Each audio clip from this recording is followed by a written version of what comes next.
চল বান্ধবী, অনেক দিন হয়ে গেছে আমরা কোথাও ঘুরতে যাইনি।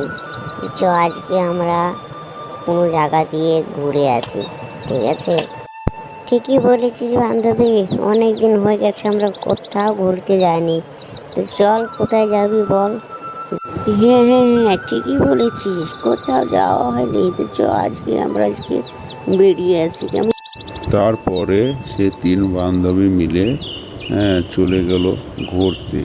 মাঠের ধারে একটা ছোট্ট বাড়ি আছে, সেই বাড়ির ওখানে তারা ঘুরতে যাওয়ার প্ল্যান বানিয়ে তারা এক পাক করে হেঁটে চলে গেল। তারপরে এসে এখানে বসলো। তারপরে তারা এখানেই বসে বসে পিকনিক করতে।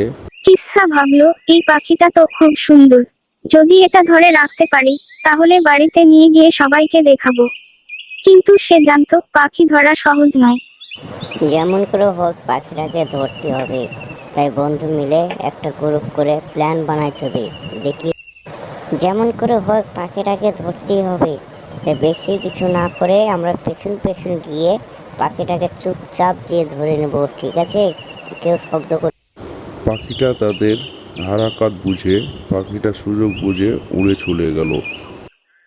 হ্যাঁ, পাখিটা ধরার জন্য তো শুধু টস হয়েছিল না, তাই পাখিটাকে ধরতে যাওয়ার জন্য তাড়াহুড়ো করতে লাগে। হ্যালো, শুনছো? আমার মেয়েটা তার বান্ধবীদের সঙ্গে ঘুরতে গেছে, এখনো পর্যন্ত বাড়ি ফিরলো না। কখন যে ফিরবে কে জানে। খুব কেমন ভয় করছে আমার। ওপরওয়ালা রক্ষা করো, তবে যেন কিছু না হয়। সেই বাড়ি এসো। তুমি শুধু শুধু চিন্তা করছো, ও কিছু হবে না। ও ঠিক আমাদের মেয়ে বাড়ি ফিরবে।